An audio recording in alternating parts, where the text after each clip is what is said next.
The following is for informational purposes only. For medical advice, please see a medical professional.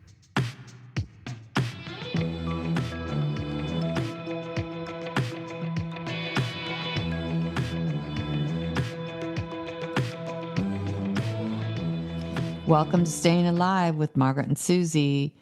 Today we're going to talk about protein. And as you know, in previous podcasts, we have mentioned macronutrients in foods consisting of carbohydrates, fats, and protein. So today we're covering protein, essential for growth and development at all stages of life. And Susy's going to talk about it now and tell us why it's so important in our lives. Go for it, Suze. Yeah. Great. Yeah. Welcome. The macronutrients are the energy providing nutrients for the body. So we're talking about protein today and how important it is for everybody, but especially as we age. So protein is essential for growth and development at all stages of life. We'll talk about why we need protein and how to get it into your everyday diet. So, I think protein, everyone knows you need protein, right? I mean, it's so important. It's the nutrient that is sometimes lacking in third world countries and causes a lot of problems. So why is it so important? Well, it's for growth and maintenance. It's also for fluid balance. It assists with the balance of fluids between your cells. One of the most interesting things is it's really important for acid-base balance, the control of pH or the acid-base balance in your body. If out of balance, can result in serious illness. Now, we'll be talking about how much protein you should have, but if you're on some kind of a special plan, maybe a diet plan, that requires you to eat a lot of protein, it is really important to watch and make sure your body is not responding negatively, because too much protein can cause your acid-base balance to be out of whack. Sometimes when people go on like a keto diet, a paleo diet that's high in protein, they get what's called ketosis. And ketosis is when your body produces too many ketones. It usually occurs when you're not eating enough carbohydrates. So it's really important to pay attention to that. And let me just mention that the key there is that you have to be eating some carbs. And some of us who are older, and we'll talk about this later, we might be on a fairly high protein diet. I mean, I like to go for like 80, 90 grams a day, but that is always in balance with my carbohydrates. So I'm not going to be going into ketosis. So Right. Because it can be very damaging. Yeah. The other thing that protein is important for is transport. It helps to transport fats and vitamins throughout your system. It helps with blood clotting. It helps with hormone production, enzyme production, which is needed for all the chemical reactions in your body. It helps with antibody production, and it provides energy. It has the same energy component as carbohydrates, which is 4 calories per gram. So, yeah, that's why and it sure helps with our muscles. I know you're going to talk about this more, about why aging people need more. And I just notice as I age, my body is wanting more protein to keep my muscles. Yeah, it's really important. And also your heart is a muscle, don't forget, folks. So for those of us like me who are on heart healthy diets for some heart issues, we don't want to be eating away at our heart muscle. Right. There's a lot of things. Protein. Yeah. Well, as we age, we get what's called sarcopenia, which is basically muscle loss as you age. And you sort of build muscle until you're about 30 years old. And then if you don't work on muscle maintenance by either exercise or and eating the right amount of protein and other foods, your sarcopenia is a major problem. I guess that's where it's all downhill after 30 came from, but that's not really true. Only our muscles, but as long as we exercise and eat enough protein, We're not Yeah, I mean, we're you not want going downhill. you want your muscles to function, not just for mass or to be buff, but for mobility, for independence, and for overall quality of life. We also need to have, it's important to have a protein for metabolic health, for things going on in your body, and that includes your heart, and also for wound healing and immune function. Protein is essential for tissue repair and immune function. When my husband was in a really bad car accident, I worked on getting him, higher amount of protein. And I tell you, it was a lot of work to get 100 grams of protein a day. Yeah. It was protein at every meal, a good amount. So it can be kind of difficult. And of course, it's really normal for us to have immune systems not functioning at the same level when we're aged as when we were young adults. And Yeah. so Yeah. It has to do with T cells and all these other things in your immune system that just decrease as we age. And so protein can help with that as we Yeah, it age, can. our immune systems, and the healing.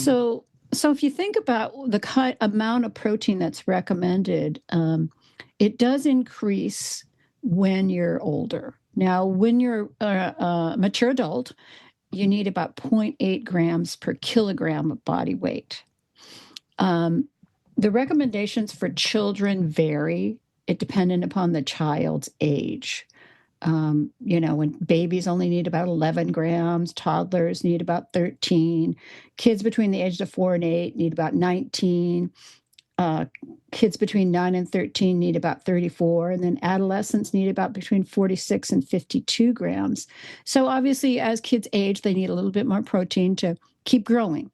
And then once you're an adult, you need about 0.8 grams per kilogram of body weight. So, but as a senior, because of all the things that you need to support, you need about 1 to 1.2 grams of protein per kilogram of body weight. And for a 150-pound woman, that would be between 69 and 81 grams of protein. For a man weighing about 180 pounds, it would be 81 to 98 grams. And what I know from my trainer, the range is based on how much physical activity that you're doing. And so if you're working out at the gym, you're going to be at the higher level. You're going to be at the 1.2 grams per kilo. If you're working out with muscles, some kind of weightlifting, yes. It definitely supports that. So how do you get enough protein throughout the day? I mean, I think it's challenging. First of all, let's face it, protein foods tend to be the more expensive food group. They're definitely more expensive than carbohydrate foods. Although there are some carbohydrates foods that have protein, your highest amount of protein is going to be in animal foods. So here's some tips, though, to help you kind of get enough protein. Spread your protein intake. Aim to include protein at every meal and snack. So especially start your day off with protein. I recently listened to a podcast by some dietitians who said if you start your day with protein, it sets up your appetite control hormones so that maybe you're not as hungry throughout the day. So I think that could be really helpful for a lot of people. Yes. Choose high quality proteins, lean meats, poultry, fish, eggs, dairy products, beans, lentils, nuts. Consider protein supplements. Now, if you feel like you're not able to meet your protein needs with your diet, there are some protein supplements out there. I think, they vary in quality. Some of them are sweetened. And remember, they are a supplement. They're not a food. So that means that they're not regulated by the FDA. And I think that they really do vary in quality. Okay. I just had one today, so it was good, though. But I specifically try to find one that does not contain any sweeteners and doesn't have a lot of flavor to it, and a lot of flavor added to it. And also, maybe have a little collagen protein in it for your bones. But yeah. Now, tell me if you agree with this. So I would think, based on what you've said so far, Susie, that one should look at their protein sources and maybe tally up in a day what based on what your protein daily need is. Is it feasible at all for me to get enough protein per day? And if it's Yeah. not, then maybe you're the person that considers the supplement once in a Right. while. I know for me, generally I can get enough protein in the day, but sometimes if I'm really on the go and I know I haven't met my protein need, I will have a protein drink like as a snack. And Yeah. then that Yeah. takes care of my snack. It takes care of my protein need to get the Yeah. daily requirement. Well, a lot of people are trying to cut down on the amount of animal foods that they eat for many reasons: religious, environmental, other personal preferences. Protein foods do have a tendency to have a higher carbon footprint, and that not everyone is comfortable with. You can get enough protein from a vegetarian diet, but it is more work and it takes a lot more focus. You have to really think about what you're eating, I think. I'm sort of a believer in a plant-based diet, which to me is a diet that it doesn't exclude animal foods, but has more of a focus on plants. In my household, we eat some meat once in a while.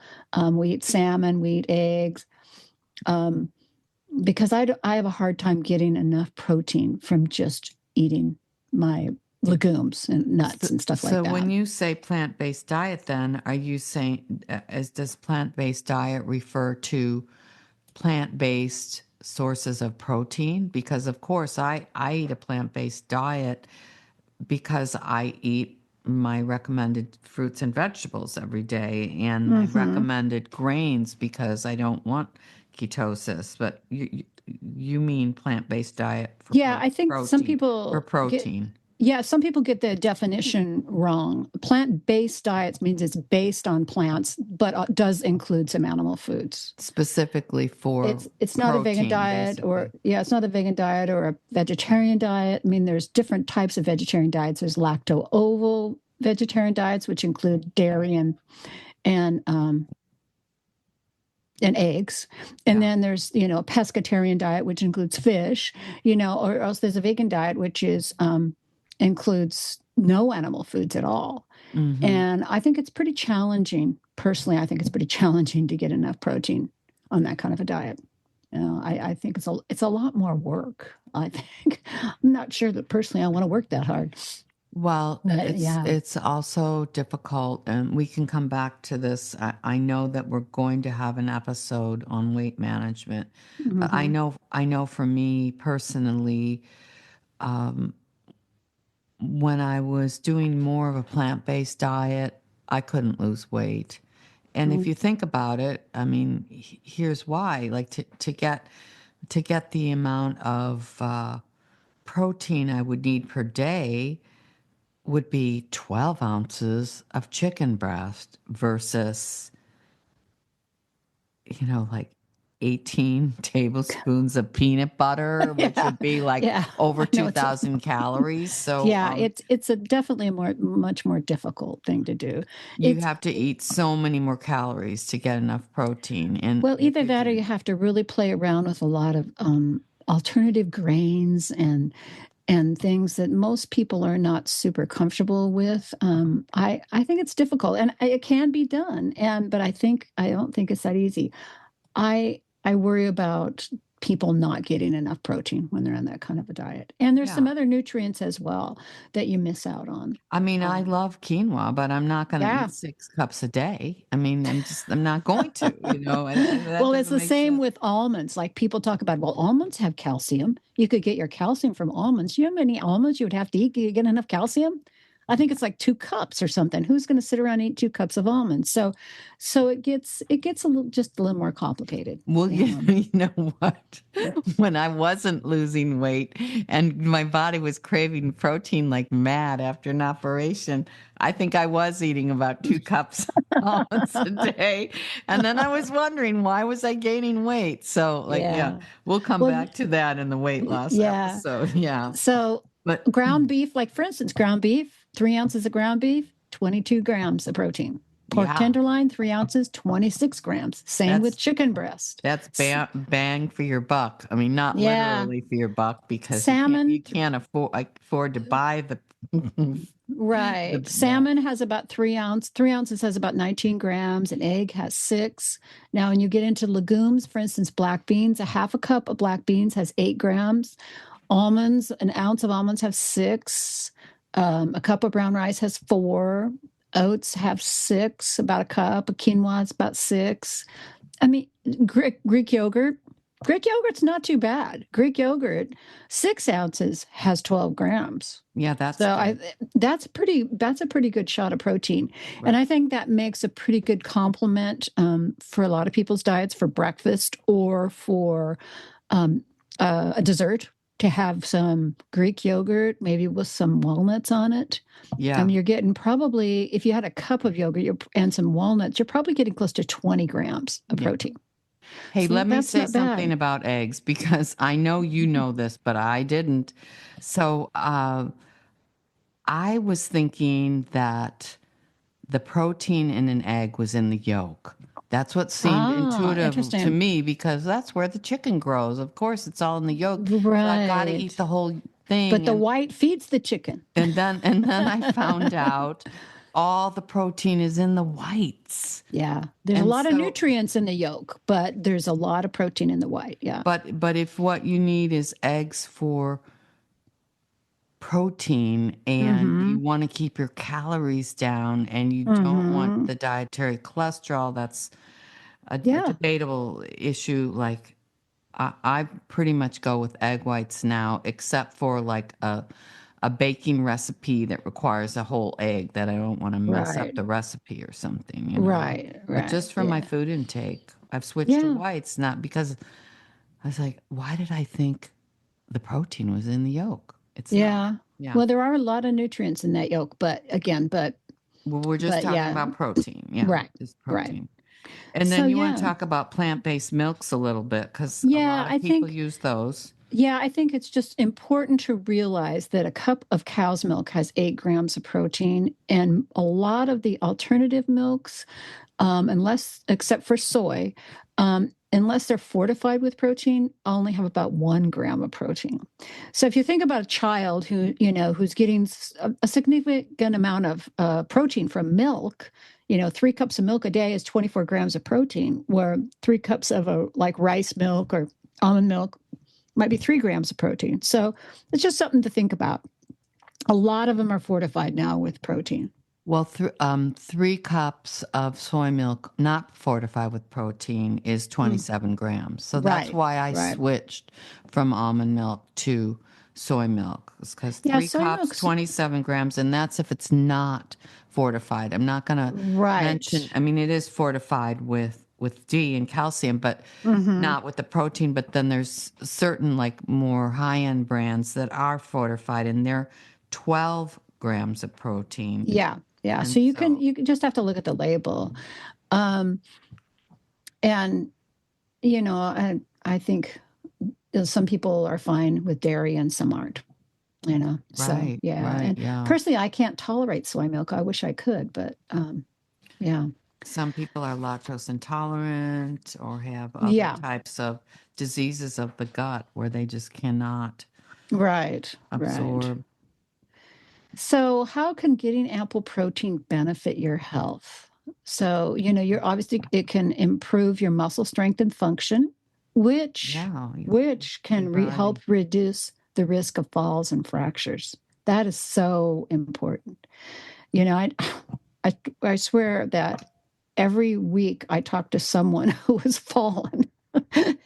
or know somebody that has fallen, or I myself has fallen, or it's so common. And when people get older, it's common anytime, but it's really a problem for older people. That's so interesting, because one kind of considers how much calcium is in my bone, and I want to make sure I don't have osteoporosis, and the focus is on the calcium in the bone, not necessarily the muscle supporting that bone. And so and actually important. Protein is really important for bones too.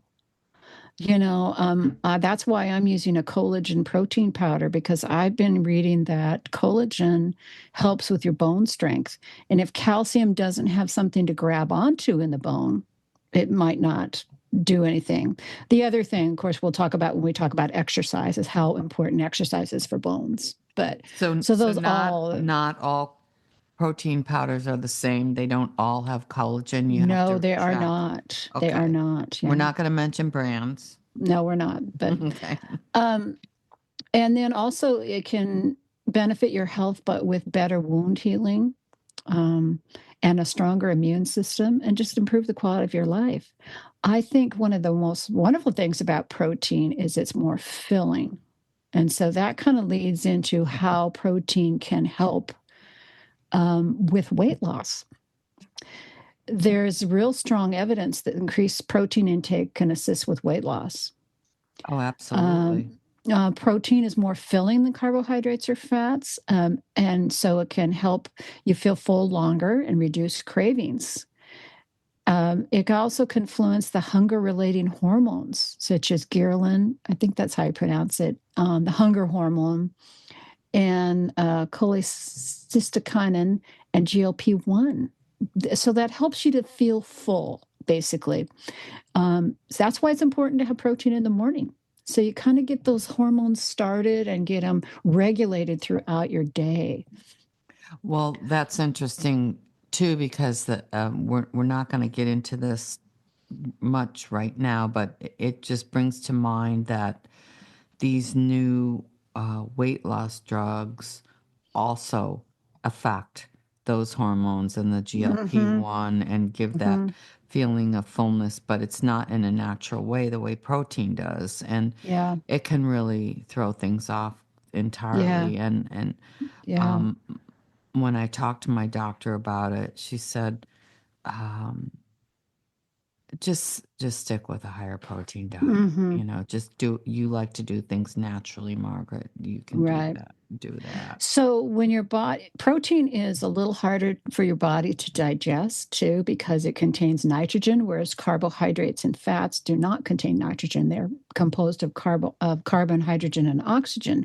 So your body has to work a little bit harder to digest protein. So that's one of the reasons that it can help you. Sort of takes longer to process, so it keeps you a little full longer. It actually can result in burning an extra 80 to 100 calories a day. I'm If so interested in how it boosts metabolism. I mean, yeah, that's everyone's dream to yeah, want to lose weight. Like, yeah. eating more protein can boost metabolism. So without adequate protein, calorie restriction can lead to muscle loss, which we don't want, and a slower metabolism. So basically, by increasing satiety, boosting metabolism, helping to preserve muscle mass, a high protein diet can contribute to effective weight loss and weight management throughout your Yeah. life. Yeah. And so I think it's just very interesting. And I hope that people can look at their protein intake and think about what they're eating throughout the day. And as an older adult who's always working on maintaining or losing weight, the days are over of just starving myself and running a Oh, yeah. marathon, because Yeah. I understand that if I do that at this point in life, I'm eating away at my muscle, my heart muscle, and Yeah. that, and I'm never going to be doing that again. And Yeah. so we want to just use healthy habits, Hmm. and eating enough protein is a big part of that. Yeah. Like Well, maintaining your energy by eating real food that includes some protein. Yeah, mhm. definitely. Uh, Well, I think we've covered it for today. What do you say, yeah, Susie? yeah, I think so. I think, I'm happy to continue to talk about food every day. But yeah, Yeah, yeah. this has been fun. And Especially when we get into the episode on my weight loss narrative mhm, of the yeah, last 60 years. But anyway, for today, thanks for listening. And until next time, we are are staying staying alive. alive. You've been listening to Staying Alive with Margaret and Susie. This show is hosted by Margaret Cooley and Susie Hymas. To subscribe to our show, leave a comment or ask a question, please visit stayingalivewithmargaretandsusie.com. Our podcast is available on all major podcast platforms. If you've enjoyed our program, please feel free to leave us a 5-star review. Thanks for listening.